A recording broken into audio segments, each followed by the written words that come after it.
Hello everyone, welcome to the latest round of India 272 dialogues. This one with Shri Ram Madhav ji.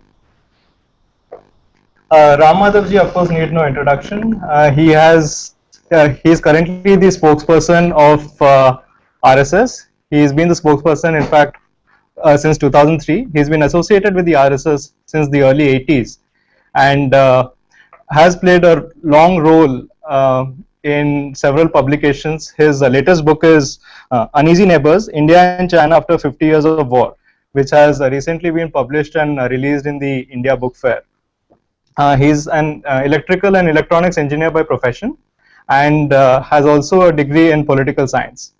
Ram Madhav ji today will be talking about how volunteers like you and me can learn lessons from RSS's model of grassroots activism, which they've developed and kind of perfected over the years. There are many lessons for us in the campaign, and I would request Ram Madhav ji to shed light on how we can take this momentum forward in order to usher the change that this country truly needs. Over to you, sir. Thank you. Mitrom, I'm quite happy to be amidst all of you now in this Google Hangout. You all know that the RSS is a grassroots organization. We have a strong network of cadres across the length and breadth of the country. Election or no election, the RSS cadres are always engaged in the work of social transformation. This they do on two very important principles, which probably would be of great use to every person who wants to volunteer for a noble cause of the nation. First of the principles is true volunteerism. The meaning of this word for us is that this massive, gigantic structure of this organization, which includes thousands of shakhas. We have 45,000 shakhas in the country. Our people run more than 150,000 service projects across the country, in the hill areas, in the remotest corners of the country. They work through different organizations, more than 40 organizations. They run schools. They are active among the tribals of this country. But all this, the entire organizational edifice stands on the principle of volunteerism. Not a single person is paid, nor he expects anything in return. Not just, when I say return, not just in terms of money, but even he doesn't even expect some fame, some name, some award, some recognition. True volunteerism is one principle that guides this mammoth organization. In fact, one of the major secrets of the success of RSS has been the spirit of true volunteerism. Probably that is one thing that we all can learn from the RSS. The second and most important aspect of the RSS grassroots network is that we believe in man-to-man contact. You should reach out to the people, to the society directly, not through some agencies like the media, although that does not mean we underplay the importance of media or whatever. We know there is a significant role that institutions like media, that includes electronic, print, digital, web media, all these things play. But we sincerely believe that nothing can get you the desired results that actual man-to-man contact. Reach out to every individual, talk to him directly, meet him, inspire him through your ideas as well as your idealism. No, man is inspired not just by ideas alone.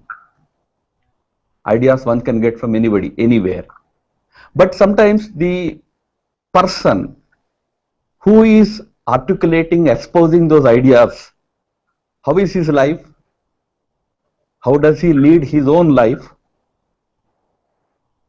This is what we call as idealism, the personal conduct, personal behavior. Through that, we try and influence the thinking and behavior of the people. And again, I must tell you, and I mean, I need not actually tell you that we have been on the firing line of a major section of the media for so many decades, so many, I mean, right from our inception, I would say. Here is an organization which has been constantly at the receiving end when it comes to these institutionalized agencies of media. Yet, it has grown. If it is any other organization, probably, this kind of onslaught, media, political, including intellectual onslaught, no other organization could have withstood this kind of an onslaught for so many, sustained onslaught for so many years and decades. How could RSS withstand all this?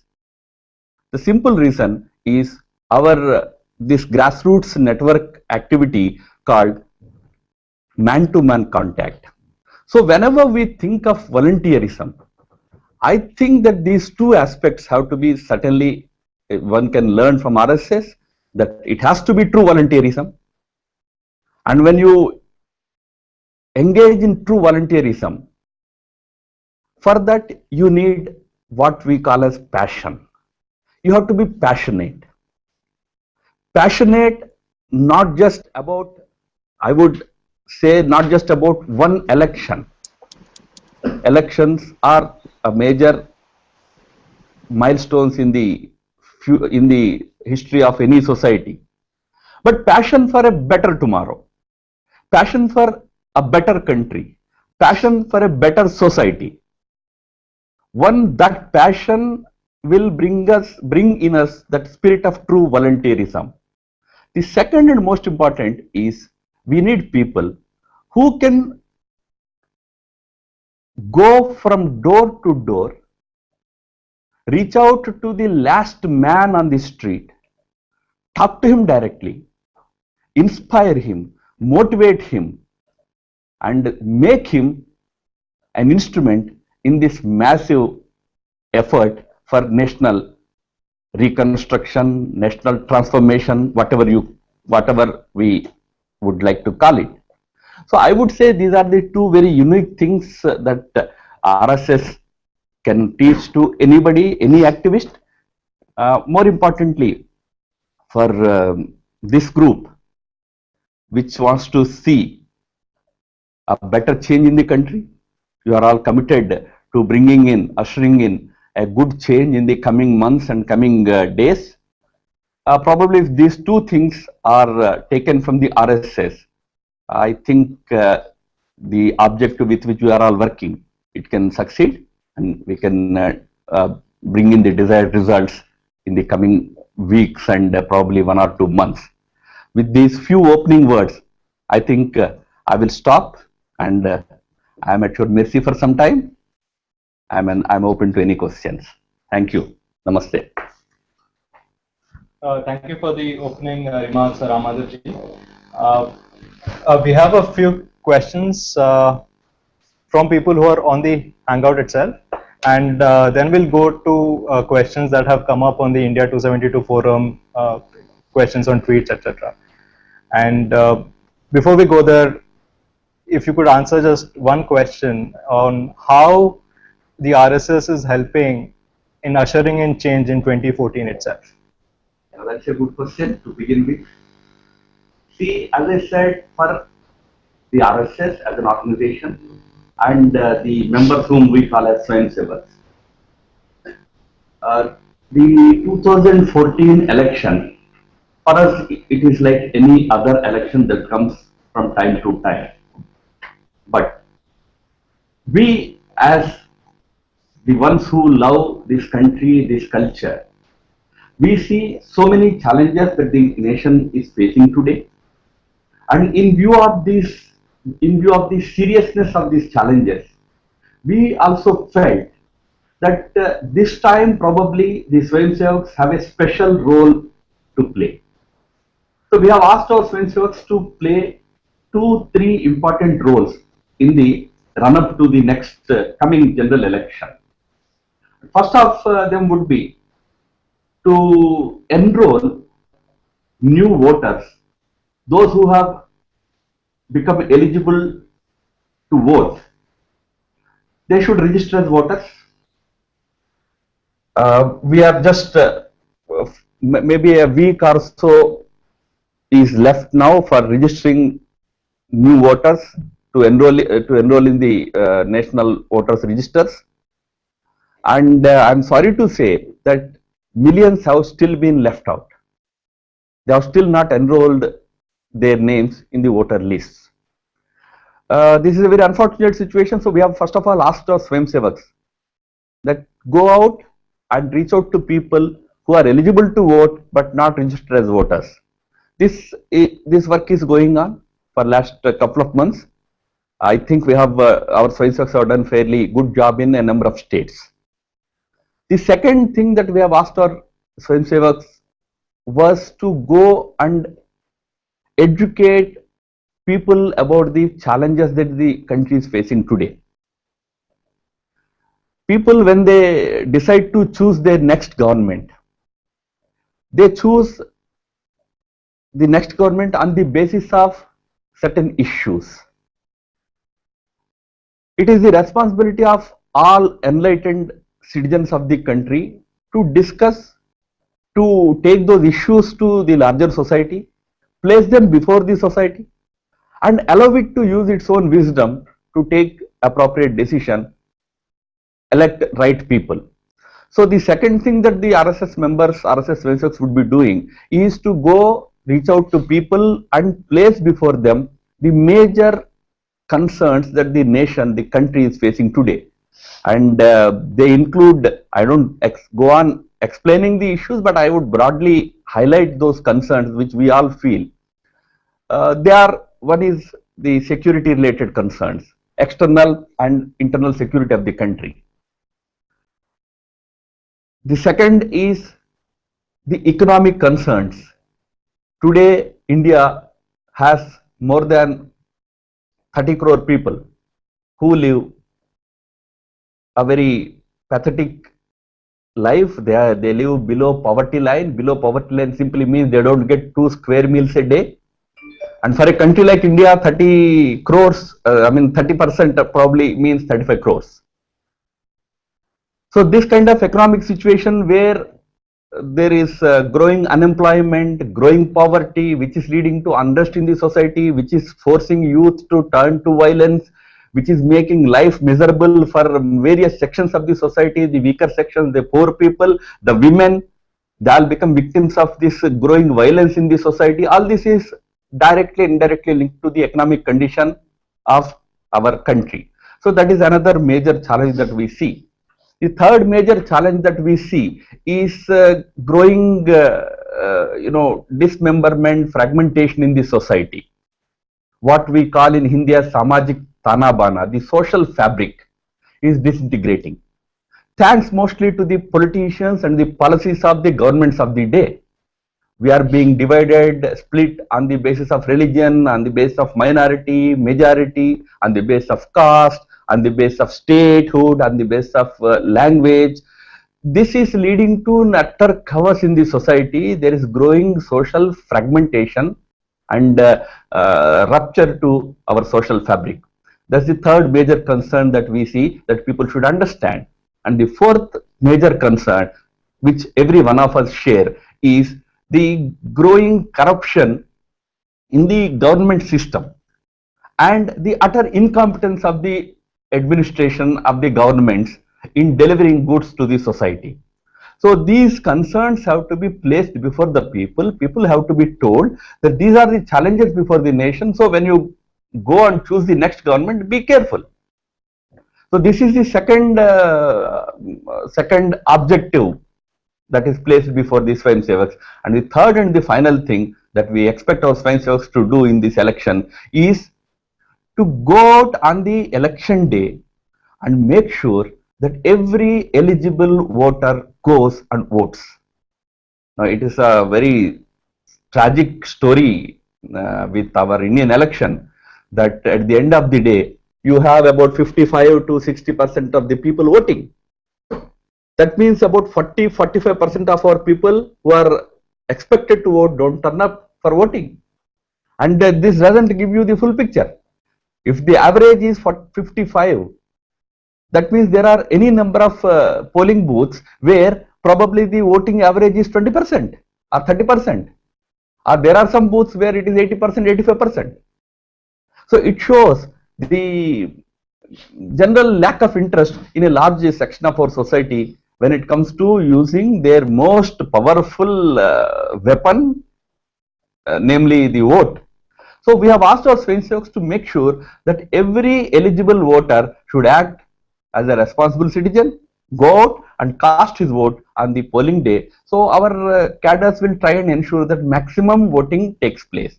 I think these are the main objectives we have placed before our cadres.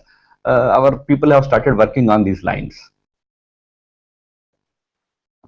Thank you, sir. I guess we can now open up the house to questions from those who are on the hangout. Can we begin with Rahul from Hyderabad? Rahul, if you could unmute yourself and ask a question to Ram Madhav ji.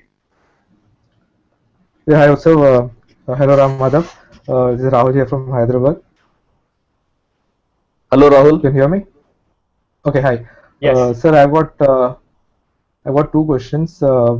Basically, the first one would be, how do we tackle these people, especially since the formation of Aam Aadmi Party? I've seen a lot of people who were earlier associated with, who are hardcore supporters of BJP, are slowly drifting away towards our party. This is my first question. The second one would be, I have a lot of friends who are actually willing to spare a few hours on a weekday, on a weekly basis, and as well as on a weekend basis, who are ready to volunteer for campaigning and spreading the agenda of BJP. So how can we get all those people on a common platform where they can actively help in spreading the awareness of BJP? And the last question that I have is, since Telangana has now been formed, unfortunately the local BJP or the BJP cadre has not been able to advertise themselves properly, that we were also a part of part in getting Telangana a statehood. So how do we actually let people know that even BJP was and is a supporter of Telangana state? No, as far as the first question regarding AAP party is concerned, in a democratic setup, no party can have a cakewalk in elections. There are always bound to be new challenges, new issues, new parties. There can be new alliances that will be challenging one particular party or the other. So these are all a part of election activity, electioneering. How to handle it? I would simply say, apart from what the political party per se has to do, we as citizens have to go to the people and tell them that the nation is facing not just one challenge. Of course, the challenge of corruption is a major challenge. We have to tackle that challenge of corruption. But there are multiple challenges that this country is facing. You need somebody who has a vision to tackle these problems. For example, there are, as I mentioned, there are problems of national security. How do you handle Maoists? Will you go to the people and elicit their public opinion, and if the majority says you do this, you will do this, that is how you will handle it? No, no. Or you have a vision that there is no place for those who oppose India's constitution, who refuse to abide by India's sovereign principles and institutions. They have to be brought to book. Do you have that conviction? Same applies to many other issues. So you need a party, a government, a leader who has a vision, who has the experience, who is not just a single point agenda person. People have to understand this. While appreciating the issues raised by other parties, including the party in question, we appreciate the issues they raise, but to tackle their issues as well as many big issues that this country is facing, we need much wiser people, people with much more and much better experience. So probably the challenge is to go and tell the people, convince the people about the need of the hour. I'm sure people will understand who can deliver things. And at the end of the day, if the people believe that so and so people probably are better suited to handle it, let us take it, let us face it. The second thing that you said about some of you having time in the weekends and you can do a few things. It's a very good thing. And as I said, most important thing that is needed today is to reach out to people as much as one can. One can reach out to people. I mean, we always nowadays tell our people that your village is your battleground. I mean, you can go further down. Your election booth is your battleground. Battleground in the sense that you are not going to wage any war there. Battleground for your ideas. You think that your idea should win the country. Winning the country begins in your colony, in your mohalla, in your, if you are living in a complex, in your complex. So probably if we set that as our target, okay, by the time the election day comes, in my colony, I will make sure that majority of the people support the way I think about India's future. That itself is a major achievement. So probably to achieve that, one has to think in terms of going from door to door, etc. These are the things that we need to do, and we are encouraging our people to do that. Whatever time is available, go out and meet people, talk to them, tell them about the issues, but also ensure that they are all there to go and vote. What happens is, on the actual election day, you have tried your best to convince 10 households about the need to vote in a particular manner. But on the election day, out of the 10 households, 9 households, people are there to vote. And the 10th household, they have decided to take, go for some other thing. They are not there. And of the 9 households, in the 5 households, only two people have voted, 2 people have not gone for voting, elders have not gone for voting, our youngsters are busy with other things. So this is how a good number of people miss out on the election day. So probably set a localized target, then work towards achieving these goals. I think that is how we have to conduct this election. This election is, I would say, more about arithmetic, less about chemistry. Although chemistry, Modi wave, etc., and issues all they play a role, but also equally important is arithmetic. And you go to a household, each household, make sure that they understand the issues and also make sure they go and vote. And in the process, what we tell our cadres is, for us, election is not the ultimate objective. So in the process, we should know every citizen of this country. Probably by the end of this electioneering, our cadres would be able to know in person probably 50% of the electorate in the country. They will be able to personally connect with them, which will be a major achievement for us, so that we can expand our activity also in the coming months and years. So that is another way of looking at the election, connecting with the people, knowing them, know your supporter, know your booth, win your colony. Thank you. And the last question on Telangana, probably I forward your question to the party leaders in Telangana. Thank you, sir. Thank you for the answer, sir. Next question would be from Sadhna Dalal. Could you please, yes, come over. Yeah. Good evening, Mr. Madhav. This is Sadhvi from Gurgaon. Good evening. Yeah, sir. So my question to you is, although the RSS is a patriotic organization which is dedicated to service of the nation, but sir, it suffers from a negative perception amongst urban audience, urban educated audience, especially those in the age group of 18 to 35 or 40 years. It is unfairly seen as a socially regressive party, especially when it comes to matters related to women. So what is RSS doing to correct this misconception and connect with today's generation? Because it is really very important for the party to connect with today's young generation. And people do have that fear in mind. Yes, firstly, as you rightly said, it is a misconception. Yes, I do agree. I would like to make one small amendment. You see, a large number of youngsters do understand RSS very well. They are connected with the organization. The age group that you mentioned, probably 18 to 35 or 15 to 35, whatever. Yes. This age group, if there is any one organization in this whole country which has maximum representation of this age group, it is the RSS. Having said it, I do appreciate the concern that you have expressed that there is some kind of negative campaign about the RSS, resulting in some kind of stereotyping, Yes, which creates certain misconceptions in the minds of sections of our youngsters.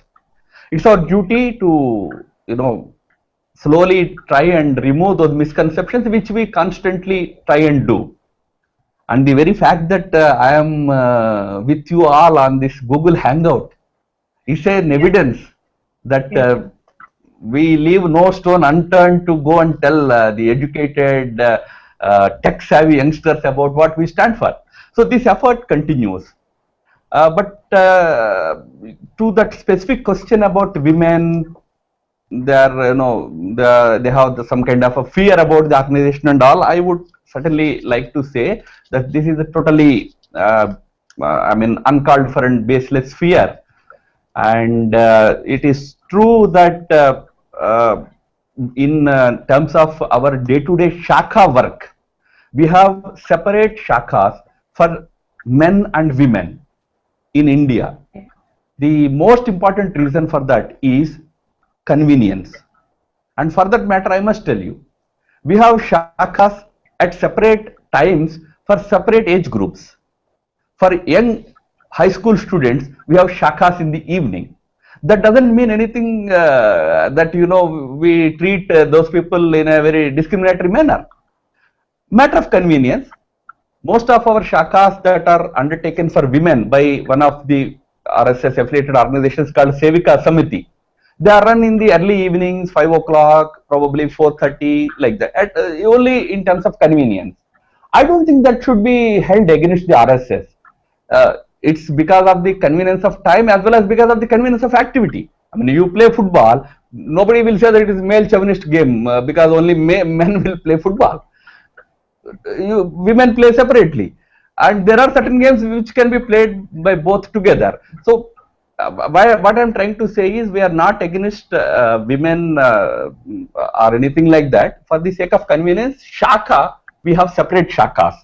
But apart from shaka, in any number of Sangh activities, like I mentioned to you about our service projects, 150,000 I mentioned, majority of them are run by women.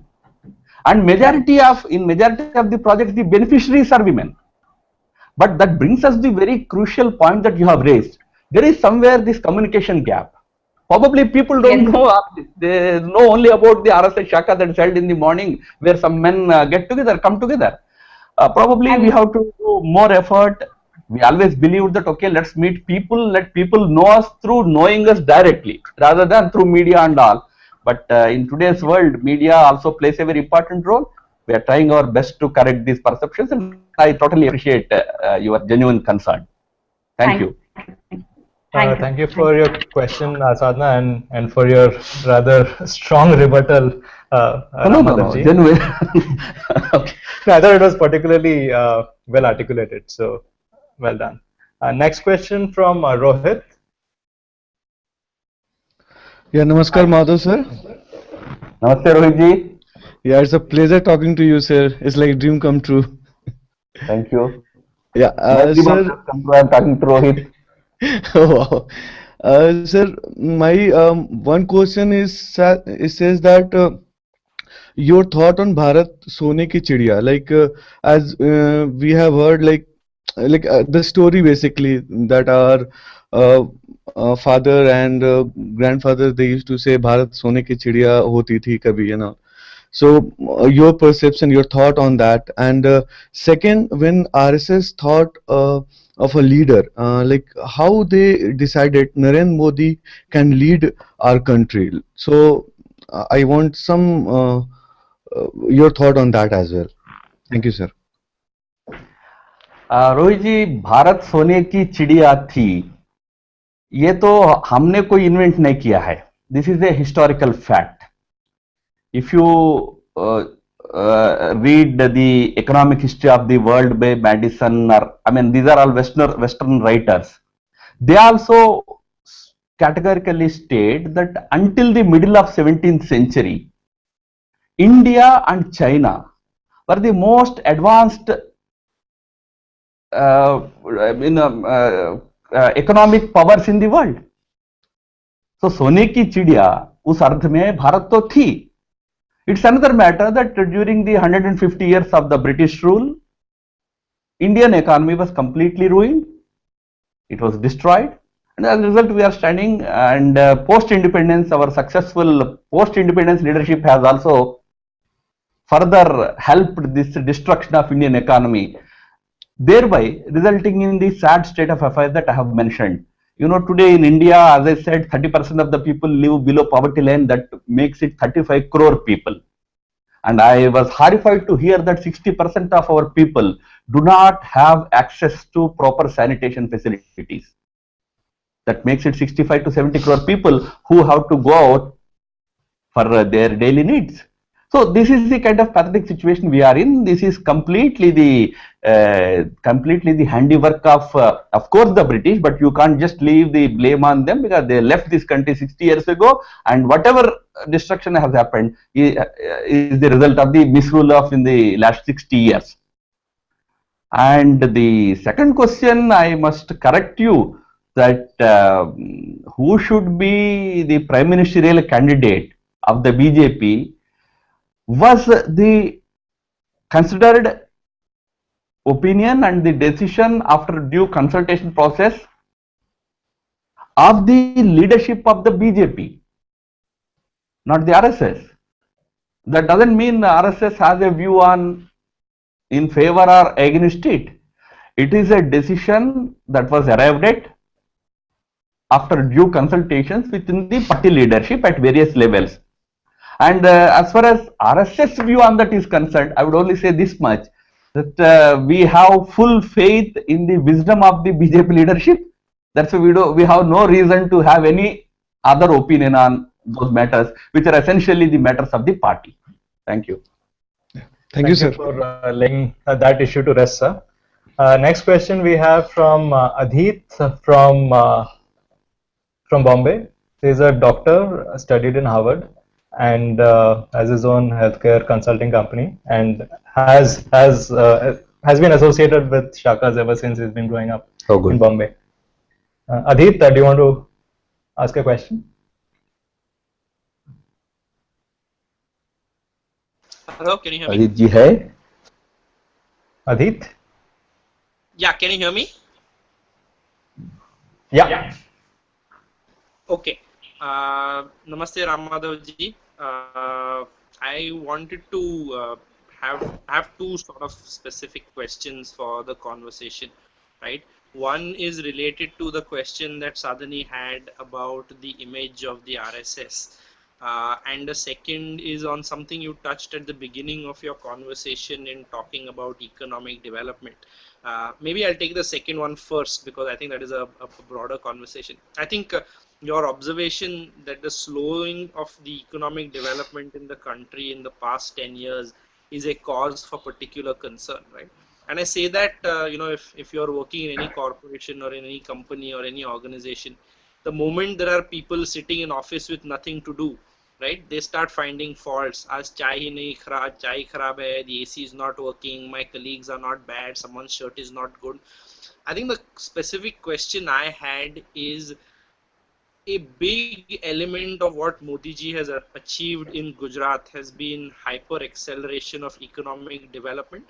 And if people are growing and if their businesses are growing and they're becoming wealthier, it is natural that they stop worrying about whether you're Hindu, Muslim, Jain, Christian, Coptic, Orthodox, Syrian, or whatever. So my question was, uh, as the BJP and the RSS go out into the community, and as us individuals go out into the community, what is the best way for us to articulate a very, very different view of how development is going to happen? And how do we put back economic development of everybody on the agenda in a very simple way that everybody can understand? Right? Because not everybody will understand. The general belief of economic development is petrol becomes cheaper or gas becomes cheaper or whatever, which is why populism works so well, right? I think what is an imperative and what I wanted your thoughts on is, how do we make the difficult choices that are required for economic development to happen something that people understand, and therefore as a choice vote for BJP? Because one of the problems that I'm hearing nowadays is, Acha, Congress is very bad, Aam Aadmi also is turning out to be equally bad, so let us vote for BJP because there is no one else. How do we take what Modi ji has done and talk about 3 or 4 specific things that can be taken across the country to say, this is what positive economic development looks like? I would really appreciate your thoughts on that.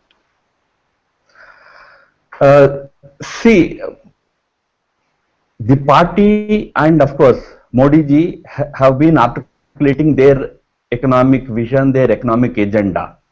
That of course, as volunteers, you all would be interested to take that message to the larger voting sections of the country.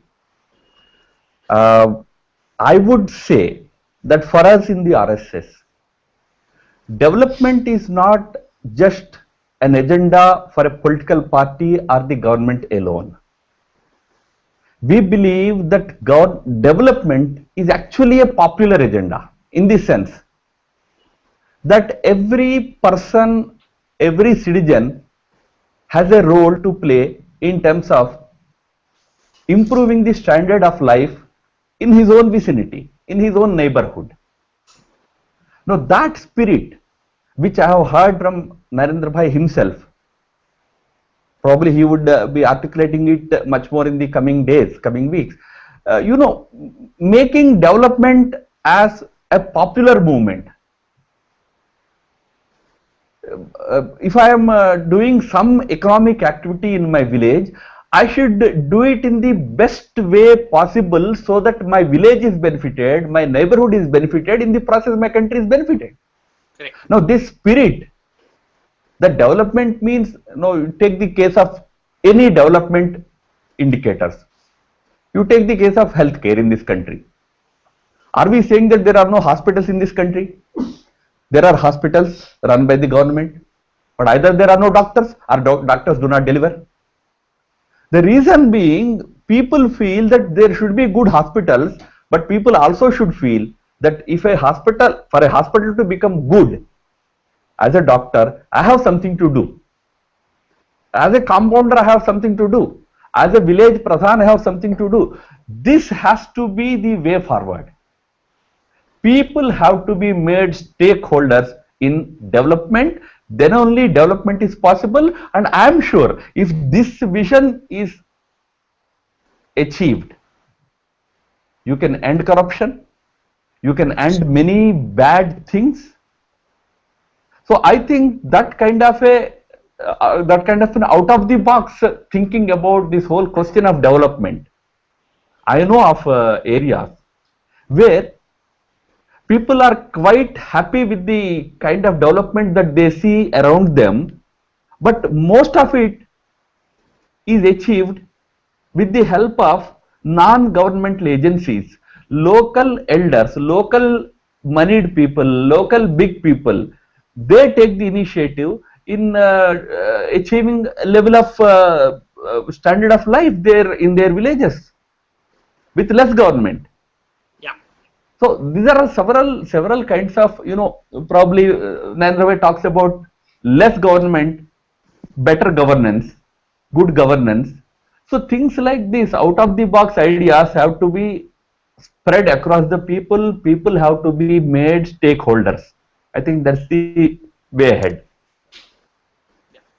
I agree. I think that's very. My second question, which is about the image of the RSS, and I come from a family where for 3 generations we have supported the RSS in some shape or form, including myself. I think one thing that I've noticed is whenever there is a disaster or whenever anything goes wrong, the RSS is always the first organization, right? To reach the first organization to do selfless service without any ambulance chasing that some other organizations do, right?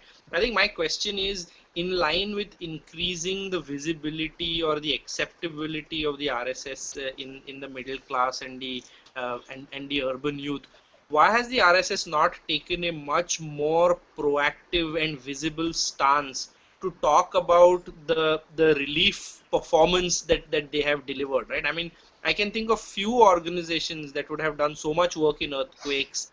I can think of few organizations that would have done so much work after the floods in Uttarakhand happened. I think this doesn't have to necessarily take my question is why hasn't this taken the form of A, more publicity, and B, more importantly, more, how shall I say, more scientific oriented publication. For example, RSS should easily be able to attract Harvard Business Review to talk about the work we did in the Uttarakhand floods and so on, right? What is our plan to do this? I understand. I appreciate your question.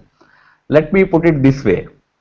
Firstly, as I answered already, you are suggesting that we should be more proactive. I take it. Yes, we will try our best to be more proactive and spread the good work that we are doing, the information about the good work that we are doing far and wide. That effort we will continue to do.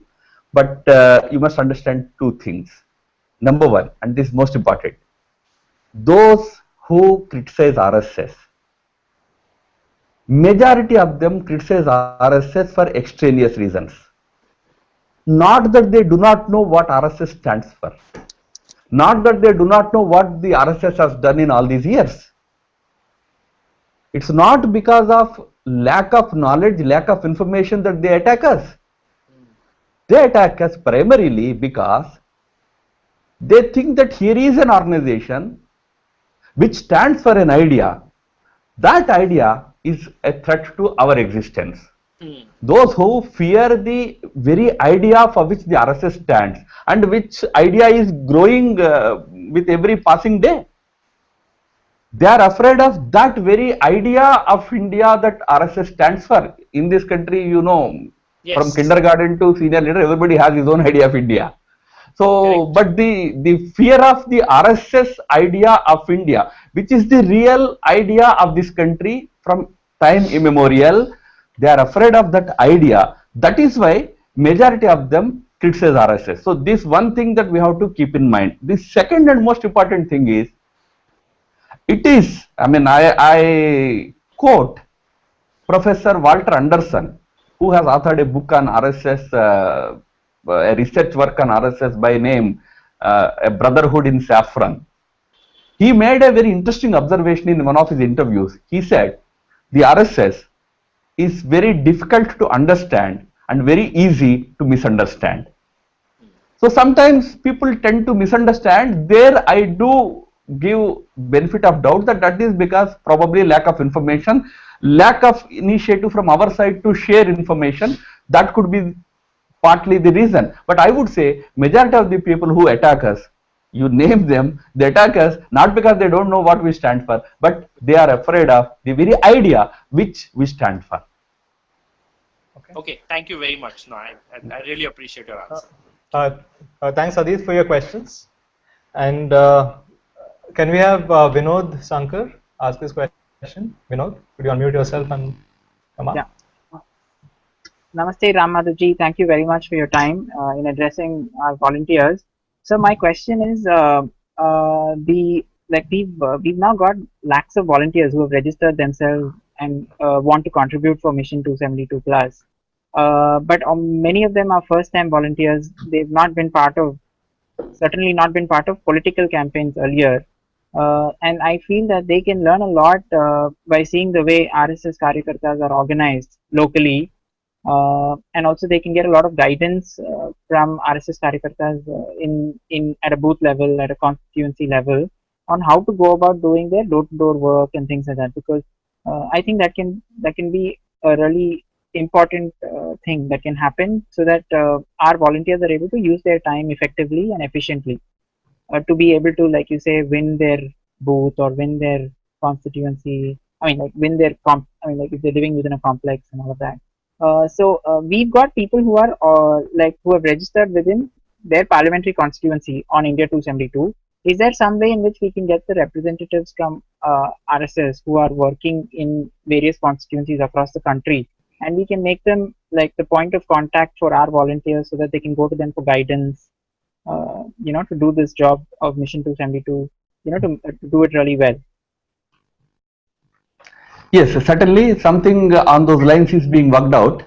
I am aware of a large number of interested youngsters getting registered on this India 272 plus platform, and how to utilize their energies for whatever I have explained earlier, for I would say for a better tomorrow for the country, for the people. We are working on that in coordination with the organizers of this campaign. I think we will be able to deploy their energies in a proper and meticulous manner. All right. Thank you, sir. Thank you. Sir, I guess on a related point, and we've seen a lot of questions from this come up. Since candidates for the party haven't been announced, and let's say anywhere between 8.5 to 10 lakh people have registered with us either via SMS, via the India 272 online platform, via missed call, etc. I guess they want to know how they can begin work, who will guide them on the ground. So the transition from online to offline to directly help in booth management is something that a lot of people are looking for, given that the party machinery hasn't truly been activated because the candidates haven't been announced. So how do you bridge this until the candidates are announced? Call it anywhere between the next 2 or 3 weeks. I do not know the status of the party machinery, but I see a lot of activity at the grassroots level within the party machinery also. So there is no reason to believe that no activity is happening because candidates have not been announced. But in any case, that's not my subject. As far as how best to make use of these people who are ready to volunteer, as I said, firstly, we are trying to develop a kind of a coordinated mechanism by which these volunteers can probably join our cadres down the line at the grassroots level, and they can together work to achieve the 3 objectives that I have enumerated in the beginning. That I think we will be able to put in place in next week or so. We are working on that. But apart from that, volunteers have to they can individually do a few things. The most important thing, as I mentioned, is know your supporter, know your voter, win your booth. This should be the motto for the next couple of months. You know who is your supporter in your area, in your vicinity, in your friend circle, in your office, in your college, in your company. Know your supporter and win your booth. Make sure that supporter is there on the day of the election along with his entire family for voting. So all other remaining things can be made available. Like, I want to know who are all the voters in my colony. That is available online. You can access that list, take a printout and go door to door. So much of technologically available information, data is being made available through technology. Make use of that data. If you are a volunteer without any connection with the organization or party, find another like-minded person. Together, you try and do these two things: know your supporters, identify your supporters, make sure with the help of those supporters you win your Basti vote. Interesting. Thanks a lot, Ram Madhav, for the answer. I guess the one last question that we would have is, RSS has a very deep network right up to the villages, tribal areas, etc. In a lot of places where the party either is weak or simply doesn't exist. Let's say Kerala, parts of Orissa, etc. So how is it that RSS has been able to penetrate so deep and is doing such stellar work, but we don't see any of that translating into, let's say, votes or seats for us? And how do you bridge this going forward? So on the lighter side, that disproves this campaign that RSS is a political organization. We are truly non-political. That's why we have, every second village in Kerala has an RSS unit, RSS Shaka. But probably that doesn't translate into votes to any particular party. In this particular case, to BJP. But that was only on the lighter side that I made that comment. But the RSS growth is essentially the result of the hard work with passion that our Karyakartas undertake. This has nothing to do with the day-to-day politics. So probably one may not see the result of this good work in terms of the day-to-day political happenings that include a particular election or anything like that. But if you see the transformation, the result of the transformation, the kind of things that happen in those societies, then you realize that the RSS has done tremendous good work in all these areas. Translating it into votes, how to do that? I think this is a question for the people who are working in the political arena. They will find an answer for that. But then, having said it, we don't feel any sad or anything bad about it's not translating into votes, because the objective of the RSS is to make sure that the Hindu society is united. It gets rid of all the evils, social evils that it is engulfed with, and it stands like one society, and therein lies the good of the country. So as far as that is achieved, we are happy. We will be happy. Wherever the RSS has grown, this objective has been achieved substantially. Thank you, Ram Madhav ji. I guess on that note, we'll be wrapping up this edition of India 272 Dialogues. We'll be back next week, but I just wanted to extend a word of thanks for his insightful words, a very clear set of to-dos for all of us ordinary volunteers to engage, be active, and learn from the best practices that the RSS model teaches us, which truly has stood the test of time. And hope all of this translates into change in some form, for the elections in 2014 and beyond. Thank you so much, Ram Madhav ji. Thank you, and namaskars to all of you friends. Dhanyavad. Thank you.